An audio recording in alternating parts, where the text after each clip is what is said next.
Test. Okay. So in this talk, I will present SpectralIndices.jl, part of a work of a collaborative effort going on at Leipzig University. Before that, though, I want to quickly talk about what spectral indices actually are. So they can be broadly be defined as mathematical combinations of reflectance values from different wavelengths or bands, and we'll be using wavelets and bands kind of interchangeably in this talk, of satellite or aerial imagery. And these spectral indices are used to enhance or mask different surface properties. So you have the satellites looking down on Earth and getting some values back, and from these values you actually want to investigate certain properties of the Earth system.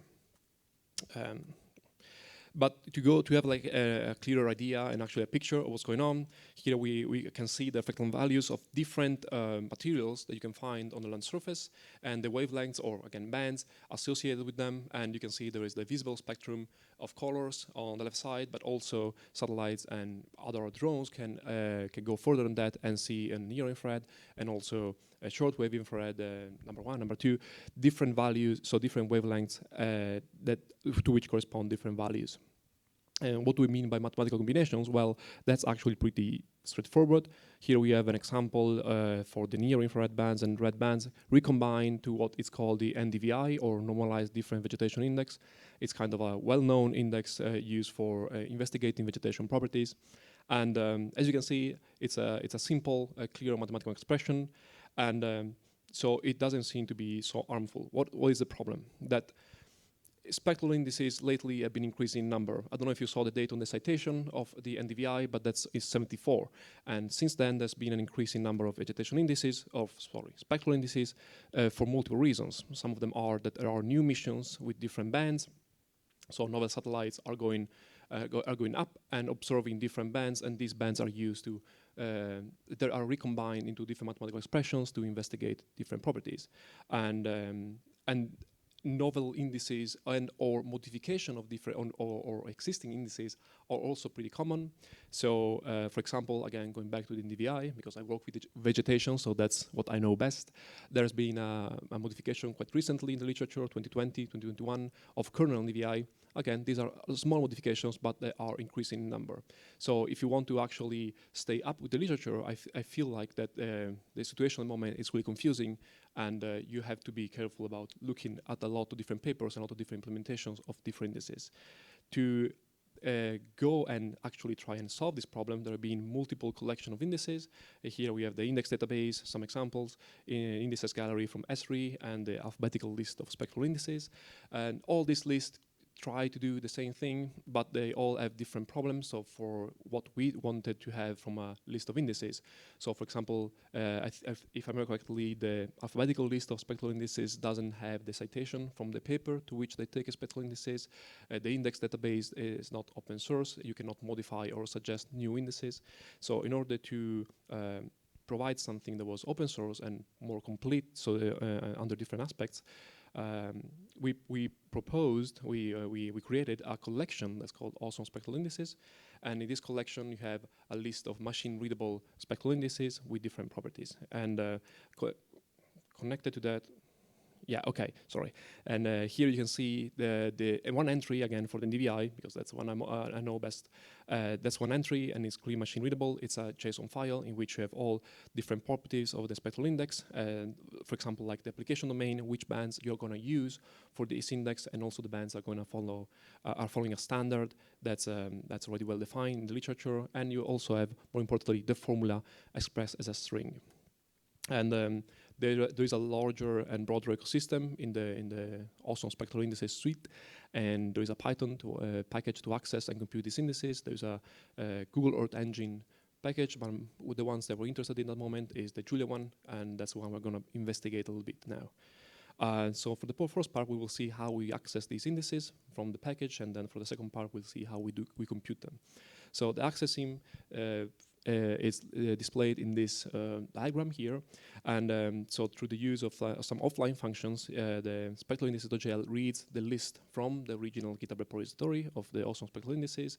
It saves the JSON file, and from that JSON file, you can build all the functions that are expressed as strings into the JSON file as actual native Julia functions.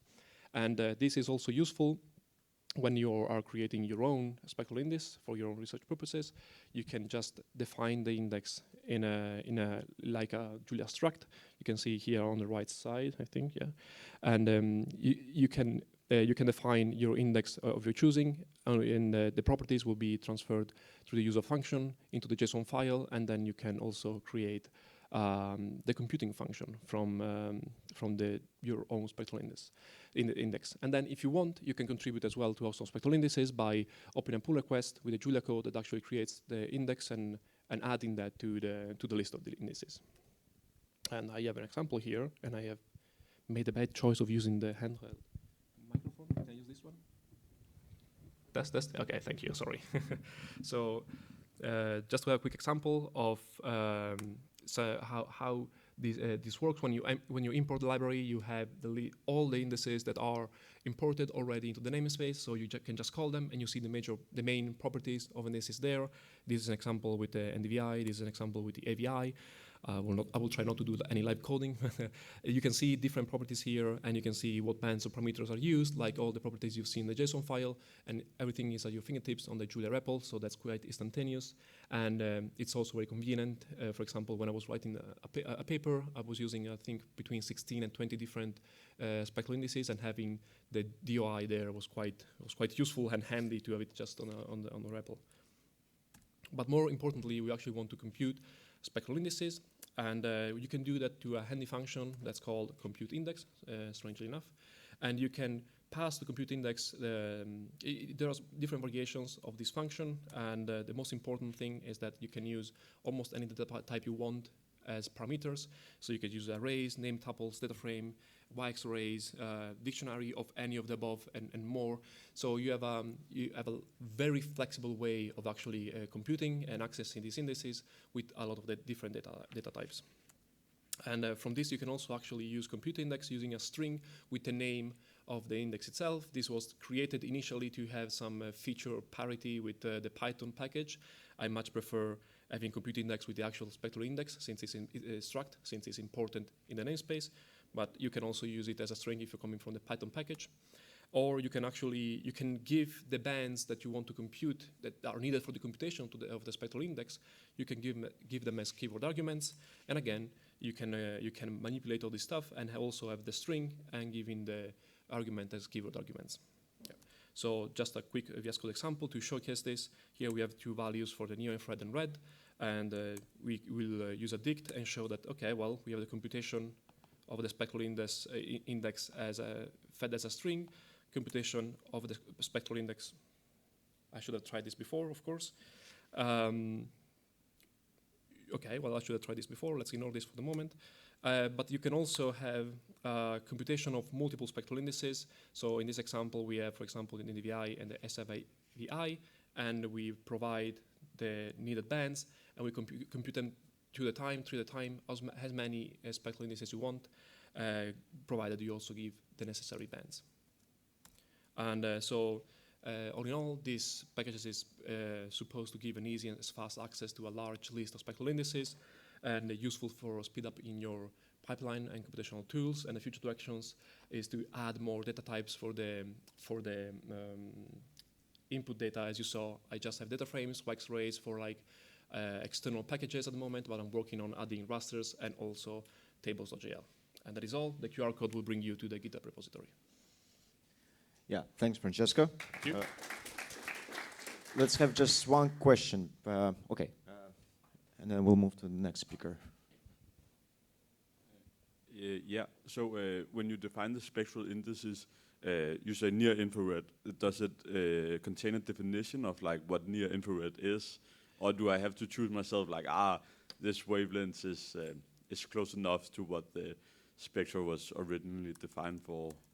So you can have it as a reference here. Usually the papers that create the spectral indices will give you some platforms on which they base their definitions on.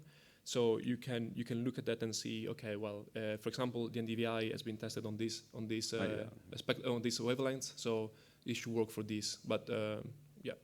Okay.